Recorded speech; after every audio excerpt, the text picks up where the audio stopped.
Marcos V. Lacanila. I'd like to announce that the Committee on Foreign Relations has further findings following up on the preliminary findings initially issued several weeks ago. Matapos ang tatlong hearing, tatlo na naman ang aming findings at natuklasan. Unang-una, ang pag-aresto at pagsuko kay dating Pangulong Rodrigo Duterte sa ICC ay klarong may motibong politikal. Ikalawa, may magkakaugnay na pagtatangkang pagtakpan ang mga detalye at motibo sa likod ng pag-aresto ng dating Pangulo. May cover-up. Habang nagpapatuloy ang unang pagdinig, tumanggi si DILG Remulla na magsalita. Tanungin siya tungkol sa panayam kay Pinky Webb, kung saan sinabi niya na group effort ang pag-aresto at in-invoke pa ang executive privilege samantalang lumabas na sa media. Una, tinawag niyang chismis ang pahayag. Ngunit nang mabisto, tinulungan na lamang ng kapatid at sinabing executive privilege na nga. Isa pang malakas na sandata ng administrasyon upang pigilan ng komite ang pagsisiwalat ng katotohanan ay paggamit ng tinatawag na sub judice rule. Halimbawa, nung mahuli si General Torre na nagbibigay ng maling pahayag tungkol sa pagmamadaling ilipat si PRRD sa Hague dahil daw sa Article 125 ng Revised Penal Code, ngunit nung ipunto na yung Revised Penal Code, Article 125, ay para lamang sa warrantless arrest, bigla niyang ginamit ang sub judice na naman. Isa pang indikasyon sa pagtatakip ng administrasyon ay ang blanket invocation ng executive privilege ni Executive Secretary Bersamin upang pagbawalan lahat ng opisyal ng ehekutibo dumalo sa ikalawang hearing noong 3 ng Abril. Mas lumala pa ito nang sa hindi pangkaraniwang hakbang, tumanggi ang ating Senate President pumirma ng mga sapina noong araw na yon. Bagaman dumalo mga opisyal sa ikatlong pagdinig noong 10 ng Abril, ginamit pa rin ang executive privilege sa mga susunod na isapin. Kung sino-sino nag-utos ng pag-aresto, kung sino ang nag-utos ng paglipat niya sa Hague, at kung paano nakuha ang eroplano na ginamit sa paglipat. Hindi nagtapos ang cover-up sa pagdinig dahil alam din natin na matapos yon pinalaya si Ambassador Lacanilao at hindi na naman pinirmahan yung mga sabina. Matapos ang pag-aresto kay PRRD, lumakas ang pro-Duterte sentiment at bumagsak ang trust rating ng administrasyon. Ayon sa isang mapagkakatiwalaang source, naglunsad na ngayon ang administrasyon ng isang communication plan upang ilihis ang atensyon ng publiko patungo sa mga issue ng West Philippine Sea at di umanong disinformation ng mga tinatawag na China trolls ng kanilang embassy. Kaya asahan natin na ito ang magiging balita sa mga susunod na araw. Hindi inaasahan ang political backlash sa pag-aresto sa dating Pangulo, kaya ngayon sinusubukan nilang kontrolin ang sitwasyon sa pamamagitan ng pag-focus sa West Philippine Sea, pagsisi sa China, at sa huli ay iuugnay ang pagtaas ng suporta kay Duterte sa sinasabing kampanya disinformation ng China. So una, may duda tayo na politically motivated. Ikalawa, whole of government ang nagamit dito, na talaga naman comprehensive itong planong to. At ikatlo, ang mga posibleng managutan ng criminal and administrative charges. At iminumungkahi namin na imbestigahan ng Office of the Ombudsman ang mga sumusunod. Una, si DOJ Secretary Remulla Boying maaring managot sa violation of RA 3019, Anti-Graft and Corrupt Practices, for sanctioning an invalid administrative arrest against the former president in contravention of the ruling of the Supreme Court in the 2023 case of immigration versus Juan Wenle. Maliwanag na napakadaming kondisyon, kwalifikasyon at requirement na isinaad ng ating Korte Suprema doon. Ikalawa, usurpation ng DOJ ng judicial functions. Kahit hindi sila korte, naghahatol sila na halos sila ang naging husgado. Ikatlo, grave misconduct and conduct prejudicial to the best interest of public service. Ikalawa, Baka managot din si General Romel Francisco D. Marbil, ang Chief PNP, sa arbitrary detention, Article 124 ng Revised Penal Code. Violation of RA 3019, Anti-Graft and Corrupt Practices for inducing or persuading General Torre to perform an act in violation of laws, rules, and regulations or an offense in connection with the official duties of the latter. Grave misconduct and conduct prejudicial to the best interest of public service.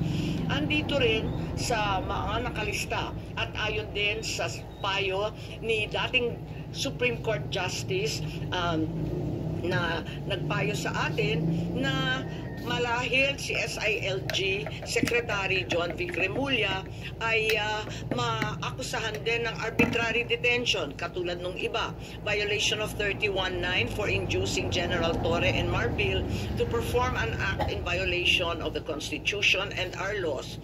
Ikatlo, grave misconduct and conduct prejudicial to the best interest of public service. Ang ikaapat na maaring patawan din ng kaso ay si General Nicolas Torre III. Maaring managot sa arbitrary detention. 2 counts of arbitrary detention, not only against the former president, but also against former Executive Secretary Medialdea. Ikalawa, violation of RA 7439 for not allowing the former president to be visited by VP Sara, both his daughter and his named counsel, and for forcing the former president's lawyers to leave him. Also, the violation of 3019 for allowing himself to be induced or persuaded by General Marbil or SILG Remulla to perform an act in violation of law, rules, and regulations in connection with his official functions. Grave misconduct and conduct prejudicial to the best interest of public service ay maaari ring ipataw laban kay General Torre. Ikalima, Ambassador Marcos V. Lacanilaw. Maaring managot sa usurpation of official functions, Article 177 of the Revised Penal Code, pagsisinungaling sa ibang kaso at perjury sa ilalim ng Article 183 of the Revised Penal Code, false testimony in other cases, and perjury in solemn affirmation under Article 183 of the Revised Penal Code, at conduct prejudicial to the best interest of the service. So ito ang further findings namin. Hindi ko masara yung investigasyon kasi marami pa rin mga issue katulad ng sinong tumulong sa ICC, yung tungkol sa eroplano na nanatiling bukas at masalimuot. It's been a rumor once again that the Vice President will in fact be issued by the ICC a warrant immediately. So alam natin na si VP Sara ay nandun sa listahan. Pero alam ko na nasa ibaba siya, no, doon sa mga pinangalanan. Ngunit ilang araw nakalipas, may mga report na siya na ang uunahin. Where did you get this information, ma'am? Nasusunod si VP Sara na arestuhin? Uso naman ang chismis ngayon. Chismis rin po. Not yet. A few incredible sources, but nevertheless, we have to pay heed. And let me make it clear, I will oppose that warrant with everything I have. Foremost, the administration has said time and time again through the president himself that the ICC has no jurisdiction in the Philippines. Therefore, any warrant of arrest by the ICC cannot be enforced in this country for lack of jurisdiction. It is nothing, that warrant from the ICC, but a mere scrap of paper. Walang bale yun. In addition, there's no basis for the Philippine government to cooperate with the Interpol in enforcing an ICC warrant. The mere fact that the void warrant is transmitted through Interpol does not make it less void, does not make it valid. At ikatlo, as the hearings have established, the circumstances surrounding the investigations of the ICC in this country, the incidents leading to the issuance of these ICC warrants, and the enforcement of such warrants are politically motivated and really are in violation of Article 3 of the Constitution of the Interpol itself, which prohibits the Interpol from participating in any intervention or activity of a political character. Ma'am, sabi niyo, you will do everything para harangin sakaling magkaroon na rin ng arrest warrant laban kay VP Sara. Ano ba mga action ang gagawin niyo? Wala tayong balak na isuko ang soberanya ng Pilipinas at ibaliwala ang ating husgado. So hindi baka maireklamo kayo na obstruction of justice just in case? Hindi ko po alam. So ano mga action ang gagawin niyo, ma'am, para harangin sakali? Iniisip pa kung anong kailangan gawin dahil tulad nga ng sinabi ko, haka-haka pa lamang ito. Ngunit sa nakita natin sa mga nakaraang 2 taon, itong mga haka-haka, duda, suspensya, madalas nagiging totoo. So may mga preparation na rin si VP Sara dyan sa chismis na natanggap niyo, ma'am? Marahil po. Pero yung warrant na paparating para kay Senator Bato and other former police officials, credible na po yung source nyo dun, ma'am? Parang, kasi maliwanag yung listahan. Pero, andun siya sa sumunod na listahan ng ICC, di ba? Andun siya sa warrant.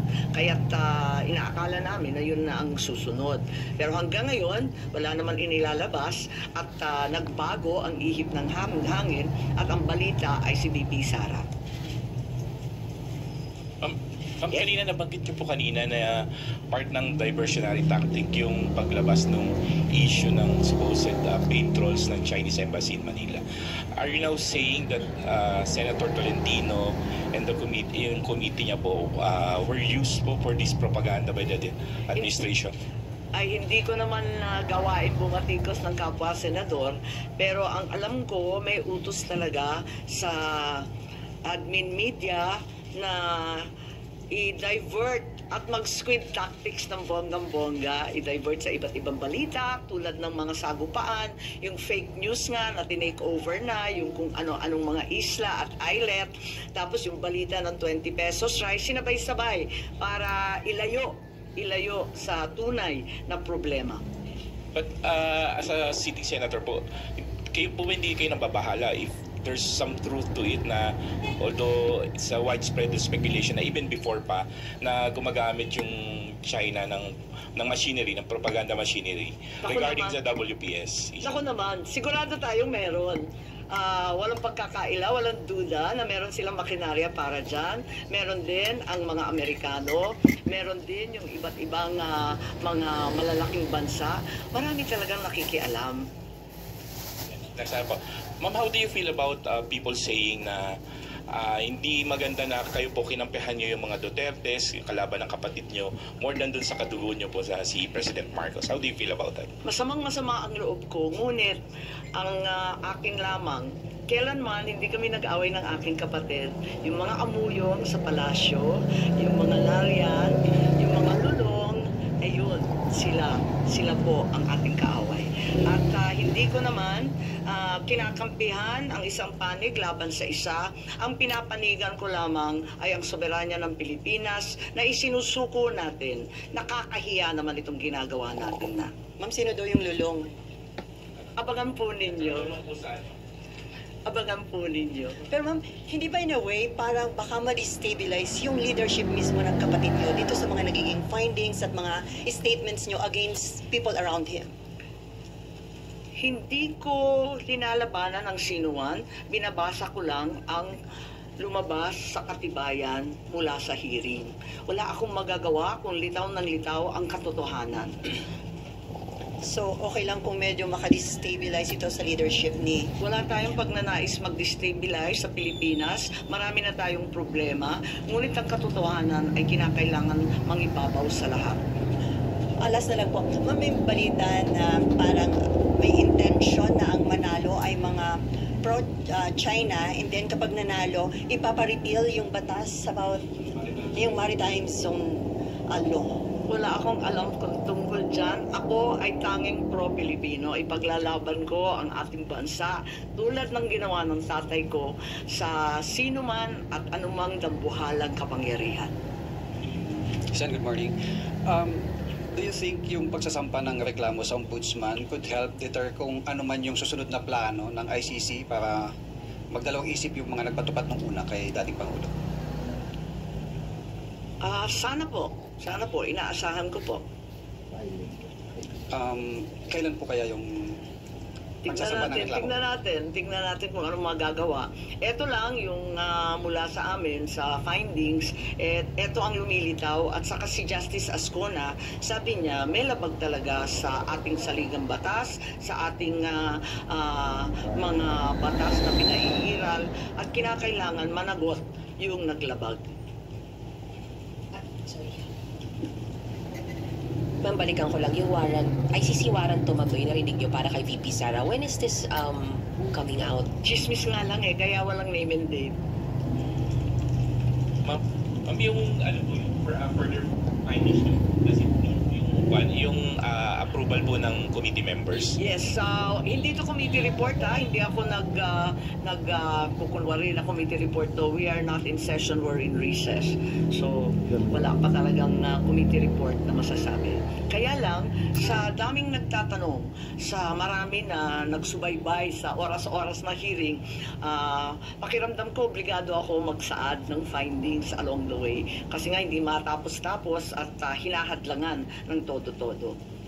Doon may binabanggit din po na yung Republic Act 9851 wherein it says na yung pag-present sa local court ng isang individual who is facing an allegation of crimes against humanity, hindi na kailangan the government, although the term used was may surrender yung individual na yun. Do you think it's enough dun sa nangyari kay former President?